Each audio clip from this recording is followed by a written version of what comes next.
బడుగు బలహీన వర్గాలే కాకుండా మధ్యతరగతి కుటుంబాల అవసరాలను కూడా తీర్చడం కోసం వైద్యం మీద ప్రత్యేక దృష్టి సారించి ముఖ్యమంత్రి గారు ప్రతి నెల ఎప్పటికప్పుడు ఖర్చులు నిమిస్తూ ఆదేశాలు ఇస్తూ ఉంటే ఆర్థిక శాఖ చూస్తున్న మేము నిధులు విడుదల చేసుకుంటూ ముందుకు పోతా ఉన్నాం.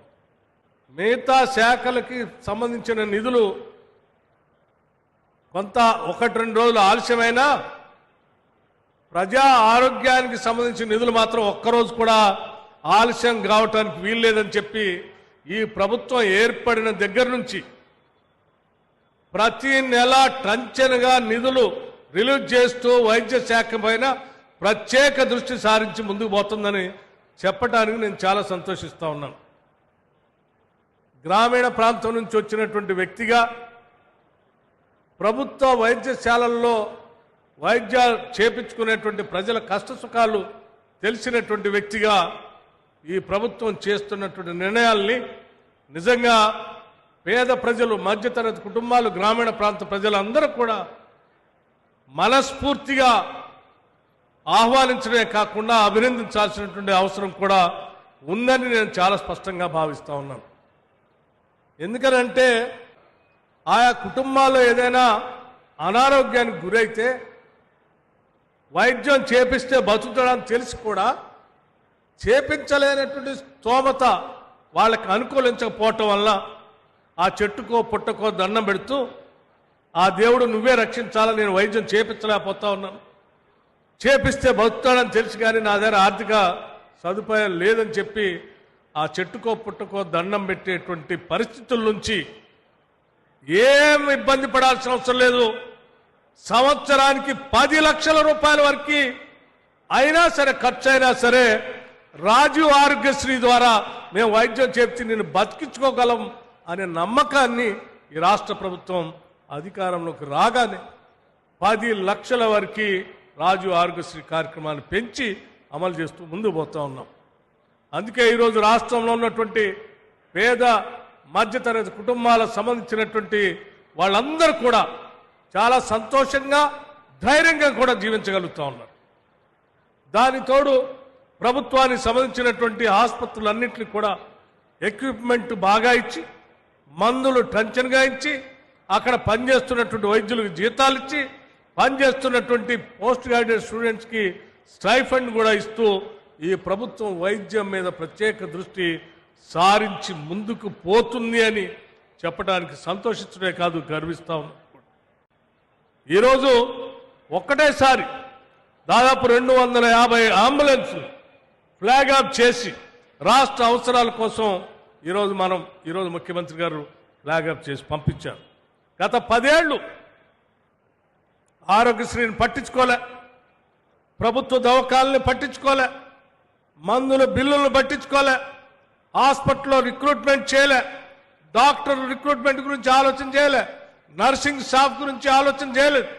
ఏమీ చేయకుండా ప్రజా వైద్యాన్ని గాలికి వదిలేసినటువంటి టీఆర్ఎస్ పార్టీ 10 సంవత్సరాలు పరిపాలన చేసి ఈరోజు తగుదినమ్మ అని బజారు రోడ్డు మీదకి వచ్చి అడ్డగోలుగా మాట్లాడుతూ ఉన్నారు. నేను అడుగుతా ఉన్నాను, మీరు దాదాపు 10 సంవత్సరాలు ఈ రాష్ట్రాన్ని పరిపాలన చేశారు. ఇంకో ఆయన భారతీయ జనతా పార్టీ పేరు మీద కేంద్రంలో 10 సంవత్సరాలు పైబడి పరిపాలన చేసుకుంటూ వచ్చారు. కేవలం పట్టుమని 1 సంవత్సరం కూడా మేము పూర్తి చేసుకోలేదు. ఈ సంవత్సర కాలంలోనే దాదాపు 6 నెలలు పార్లమెంట్ ఎన్నికల పేరు మీద, లేకపోతే ఇంకో ఎలక్షన్ కోడ్ మీదనే అయిపోయింది. అంతేకాదు, మీరు తీసుకొచ్చిన 7.5 లక్షల కోట్ల అప్పుకి వడ్డీలు కట్టడానికి సమయం, ఆ అప్పు తీర్చడానికి కావాల్సిన భారం ఇవన్నీ మా మీద పడ్డాయి. అయినా కూడా ఎక్కడా నెరవకుండా ప్రజల కోసం పనిచేయాలనే ఆలోచనతో ఈ రాష్ట్ర ప్రభుత్వం ముందుకు పోతా ఉంటే చూసి తట్టుకోలేక, సంవత్సరం కూడా అధికారం లేకుండా ఉండలేక రోడ్డు మీదకి వచ్చి అడ్డగోలుగా మాట్లాడుతాం. గతంలో ఉన్నటువంటి ఇక్కడ ఉన్నటువంటి దూరాల మేమే కట్టాం. ఇక్కడ ఉన్నటువంటి కోయల్ సాగర్ గాని, లేకపోతే భీమా గాని, కల్వకుర్తి ఎత్తిపోతల పథకం గాని, ఇటువంటి ఇత్యాది ప్రాజెక్టులన్నీ ఆనాటి కాంగ్రెస్ ప్రభుత్వాలే మొదలుపెట్టాయి. చివరికి పాలమూరు రంగారెడ్డికి సంబంధించి కూడా ఆనాటి కాంగ్రెస్ ప్రభుత్వమే ఆ రోజు జీవో ఇష్యూ చేసింది. మరి నువ్వు వచ్చి 10 సంవత్సరాల్లో కొత్తగా ఏమైనా చేశామంటే ఏమి చేయకపోగా పాలమూరు ఈ జిల్లాని ఎండబెట్టి ఎడారులానే ఉంచావు తప్ప ఏమీ చేయలేదు. మేము వచ్చాం మళ్ళీ ముఖ్యమంత్రి గారి ఆదేశాలతో ఎస్ఎల్బీసీ దగ్గర రివ్యూ చేసి టన్నుల దగ్గర, లేకపోతే పాలమూరు రంగారెడ్డికి సంబంధించి ప్రతి నెల బిల్లులు ఇస్తాం, పని జరగాల్సిందే అని చెప్పి రివ్యూ చేపిస్తా ఉంటే ఈ రోజు ఇక్కడ పనులు జరుగుతూ ఉన్నాయి. ఇది కాంగ్రెస్ ప్రభుత్వం రైతుల కోసం ఆలోచన చేసే ప్రభుత్వం. నేను అడుగుతా ఉన్నాను భారతీయ జనతా పార్టీ సంబంధించిన నాయకత్వాన్ని కూడా, మీరు ఎన్నికల కంటే ముందు చాలా వాగ్దానాలు చేశారు. సంవత్సరానికి 2 కోట్ల ఉద్యోగాలు ఇస్తామని చెప్పారు. 10 సంవత్సరాలు దాటిపోయింది. ఏమండి మరి ఏమైనా ఉద్యోగాల గురించి మాట్లాడారా? ఈ దేశంలో రిక్రూట్మెంట్ చేశారా అంటే లేదే. నేను మీ అందరికీ తెలిసిందే, డిమానిటైజేషన్ అప్పుడు కేవలం 3 నెలల్లో ఈ డిమానిటైజేషన్ ద్వారా వచ్చేటువంటి ఫలితాలు నేను ప్రజలకు చూపిస్తాను, మీరు ఓపిక పట్టండి అన్నాడు.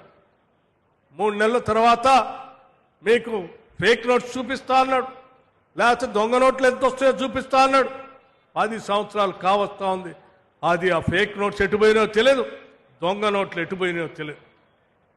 ప్రతి పేదవాడి అకౌంట్లో 15 లక్షల రూపాయలు వేస్తా అని చెప్పారు. మరి 10 ఏళ్ళు దాటింది, ఇంతవరకు ₹1 ఎవరి అకౌంట్లో వేయలేదు.